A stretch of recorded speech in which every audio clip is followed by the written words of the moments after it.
Hi, I'm Tom Bergeron, and you're watching CTV, but you knew that, didn't you?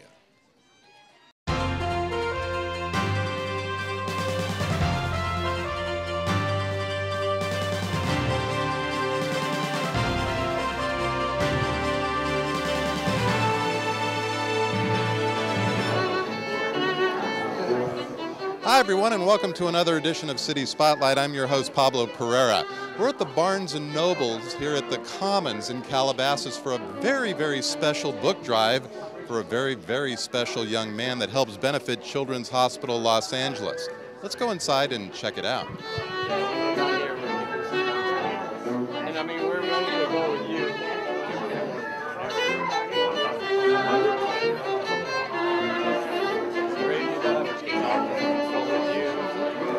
Well, I guess if there was one person responsible for everything going on here today at Barnes & Noble, it's Mary Solis and her son Joshua. Thanks for being with us today.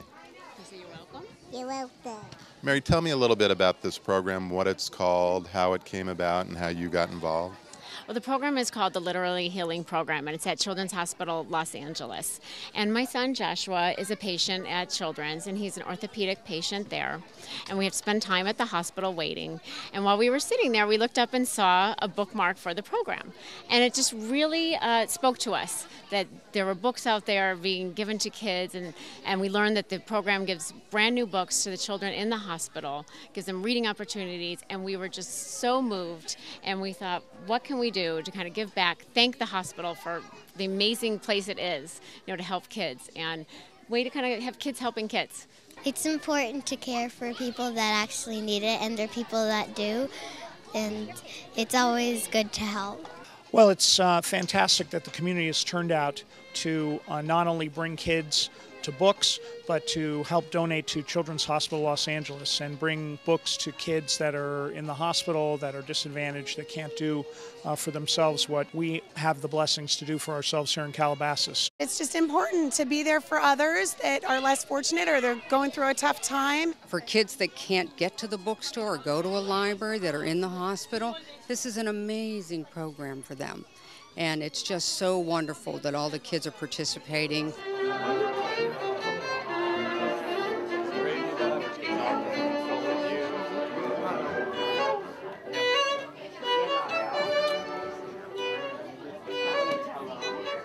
How did this come about today then? How did you take what you saw there to make this happen? That is really a really wonderful part of this story. It was initially an email that kind of went out to friends and Facebook type post, and it grew and grew and grew.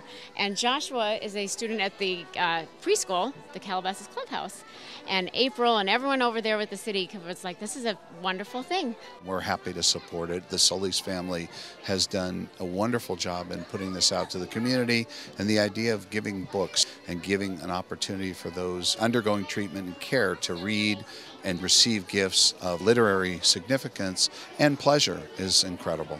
A lot of it was also just pounding the pavement. I kept thinking about the kids in the hospital and what they go through.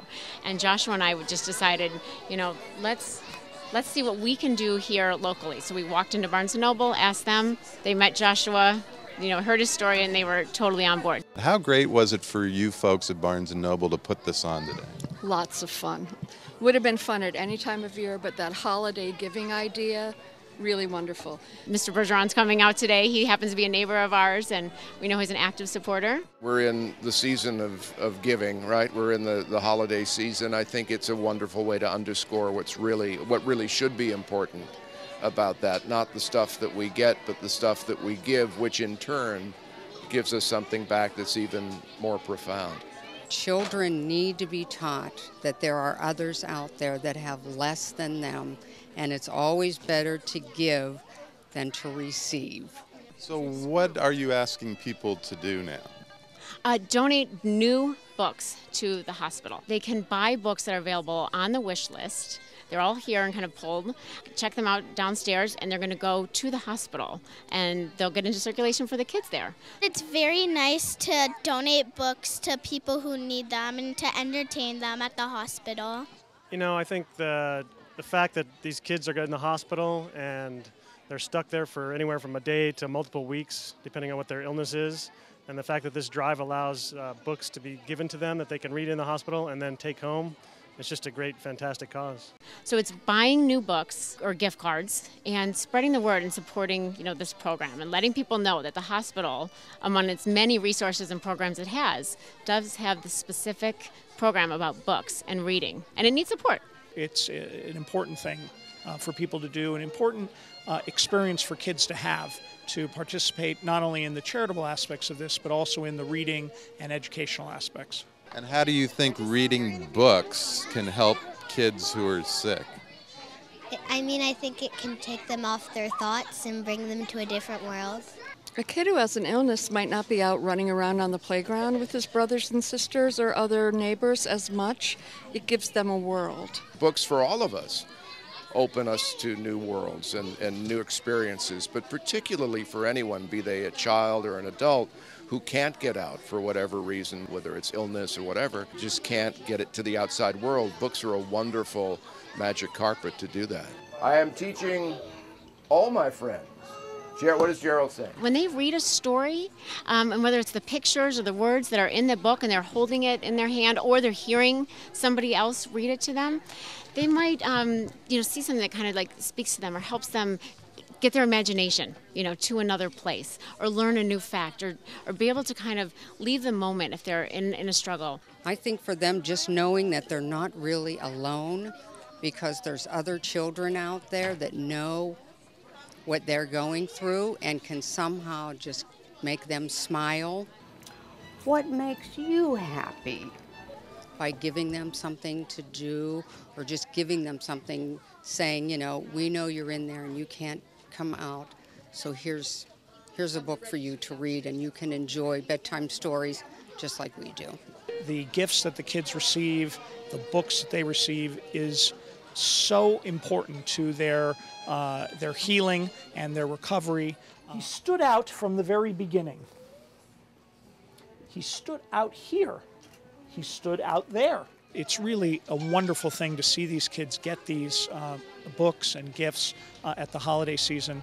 It helps so much. It's good to help others, for kids that have diseases and that are sick. That gives us a feeling of relief that we're helping someone.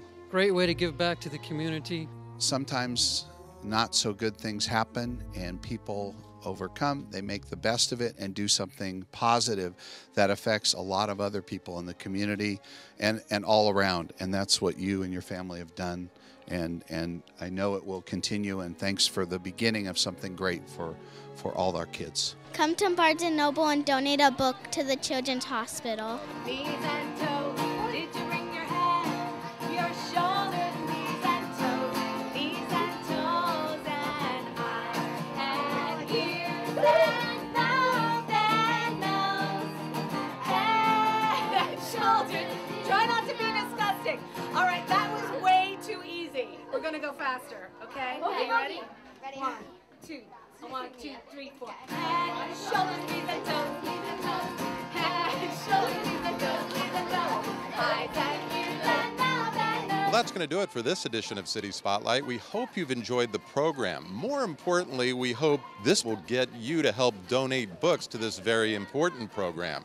For more information about it, just log on to our website at cityofcalabasas.com. I'm Pablo Pereira. Thanks for joining us.